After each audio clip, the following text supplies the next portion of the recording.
जय हिंद प्यारे बच्चों। आज का सुप्रभात। कक्षा 8 के बच्चे ध्यान देंगे। अभी तक हम लोगों ने पाठ 10 में भाषा की पहचान के तहत व्याकरण, लिपि और भाषा इनका अध्ययन किया। इसके पश्चात हम इन पे आधारित जो आपके अभ्यास प्रश्न हैं उनको करेंगे। यह अभ्यास प्रश्न आपकी पाठ्य पुस्तक की 72 पृष्ठ संख्या 72 पर है। इसमें पहला प्रश्न है, निम्नलिखित प्रश्नों के उचित विकल्प का चयन कीजिए। यानी जो भी प्रश्न आपके दिए गए हैं वह विकल्पीय प्रकार के हैं। इनमें 4 विकल्प हैं, एक विकल्प कोई सही होगा, बाकी अन्य 3 विकल्प को आप खाली छोड़ देंगे। तो जो सही विकल्प होगा उसके सामने वाले बॉक्स में आप सही का चिन्ह लगा देंगे, अन्य तीनों बक्से को आप छोड़ देंगे। तो क है आपका कि किसके भाषा किसके आदान प्रदान का माध्यम है। यह आपका पहला प्रश्न है कि भाषा किसके आदान प्रदान का माध्यम है। तो पहला ऑप्शन दिया गया है भाव और विचार, दूसरा है भाव और मूल्य, तीसरा है विचार और संकेत और चौथा है विचार और अभाव। तो भाषा क्या है? भाषा भाव और विचारों को प्रकट करने का माध्यम है।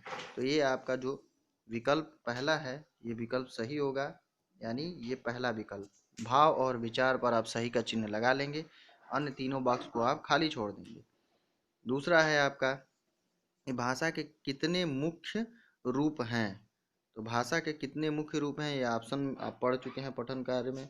तो भाषा के कितने रूप होते हैं? 2। तो यहाँ विकल्प देखेंगे 1, 2, 3, 4। तो आप 2 के सामने जो बॉक्स है वहाँ पर सही का चिन्ह लगा देंगे, यानी एक मौखिक भाषा और एक लिखित भाषा, 2 प्रकार की भाषाएं होती हैं। तीसरा जो आपका प्रश्न है उस पर हम आगे बढ़ेंगे। ग,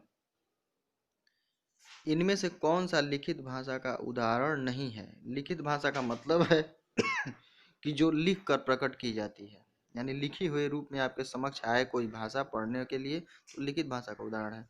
तो हमको ये बताना है कि चारों ऑप्शन में कौन सा जो सोर्स है, कौन सा माध्यम है जो लिखित भाषा का उदाहरण नहीं है, यानी वो मौखिक भाषा का उदाहरण है।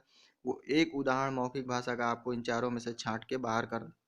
तो आप देखेंगे पहला दिया गया समाचार पत्र, ये लिखा हुआ होता है जिसे हम पढ़ते हैं, लिखित भाषा का है। दूसरा है आपका रेडियो प्रसारण।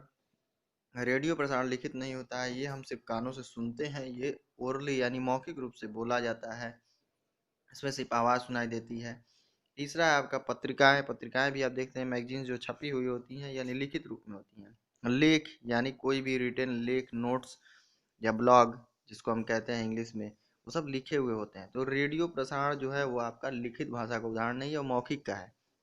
तो लिखित भाषा का उदाहरण जो नहीं है उसी को हमें सही लगाना है, सही का चिन्ह वहाँ पर लगा देना है। तो रेडियो प्रसारण को हम ट्रिक लगा देंगे सही का, यानी रेडियो प्रसारण जो है लिखित भाषा का उदाहरण नहीं है प्रश्न के अनुसार। घ है आपका इनमें से कौन सा मौखिक भाषा का उदाहरण नहीं है। तो मौखिक भाषा का उदाहरण कौन सा हो जाएगा? रेडियो, नाटक, फिल्म, पत्र। रेडियो आप देखेंगे मौखिक है, वो भी बोला जाता है, हम सुनते हैं। नाटक भी देखने और सुनने वाली चीज़ है, फिल्म भी देखने और सुनने वाली चीज़ है। पत्र जो है वो आपका लिखित रूप में आता है, वो न बोल सकता है, न चिल्ला सकता है, न कुछ कह सकता है हमसे। पत्र लिखित है, इसलिए मौखिक भाषा का उदाहरण पत्र नहीं होगा, इसलिए पत्र के सामने हम सही का चिन्ह लगा देंगे। नेक्स्ट है आपका जो अंतिम प्रश्न होगा, अंग। मनुष्य ने सबसे पहले क्या सीखा होगा?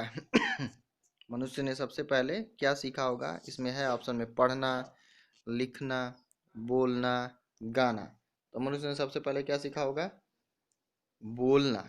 मनुष्य सबसे पहले बोलना सीखा होगा, शब्दों को टूटी फूटी भाषा में उसने बोलना सीखा होगा, तब उसने पढ़ना सीखा होगा, तब उसने लिखना या गाना सीखा होगा। तो बोलना जो है आपका, यहाँ पर हम सही का चिन्ह लगा देंगे। इसके पश्चात नेक्स्ट जो आपका प्रश्न है कि दूसरा आओ करें 8। आओ करें 8 में हम देखेंगे कि निम्नलिखित प्रश्नों के लिए उचित विकल्प का चयन कीजिए। तो यहाँ जो आप देख सकते हैं एक प्रश्न है, पहला प्रश्न है आपका कि ध्वनियों को लिखने की विधि को कहा जाता है। तो ध्वनियों को लिखा जाता है उस विधि यानी उस तरीकों को हम कहते हैं भाषा कहते हैं कि व्याकरण कहते हैं कि लिपि कहते हैं कि बोली कहते हैं? क्या कहते हैं?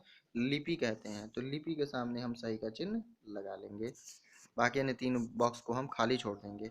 दूसरा है आपका किस भाषा की लिपि देवनागरी नहीं है। तो आप देखेंगे संथाली, ये भी आपकी देवनागरी है। दूसरा नेपाली, ये भी आपकी देवनागरी है। तीसरा उर्दू, इसकी लिपि देवनागरी नहीं है, ये फारसी लिपि है। और चौथा है बोडो, बोडो की भी लिपि देवनागरी है। तो हमें ये पता लगाना है कि किसकी लिपि देवनागरी नहीं है। तो यहाँ ऑप्शन में उर्दू आपका जो है उसके सामने हम सही का चिन्ह लगा देंगे। उर्दू ही ऐसी एक भाषा है जिसकी लिपि देवनागरी नहीं है, फारसी लिपि है। नेक्स्ट हम आगे बढ़ेंगे तीसरे प्रश्न की ओर। ग, किस भाषा की लिपि रोमन नहीं है?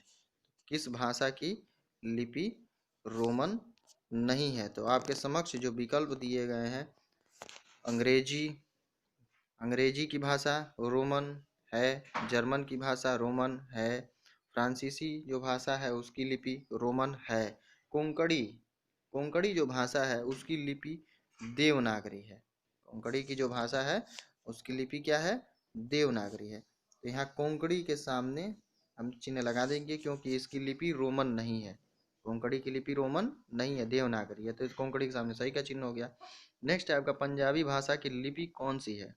तो पंजाबी भाषा के बारे में भी आपने पिछले पठन कार्य में पढ़ चुके हैं कि बांग्ला, बांग्ला की भाषा भी नहीं है। बांग्ला, पंजाबी की भाषा की लिपि बांग्ला नहीं है, नहीं। गुरुमुखी, गुरुमुखी है।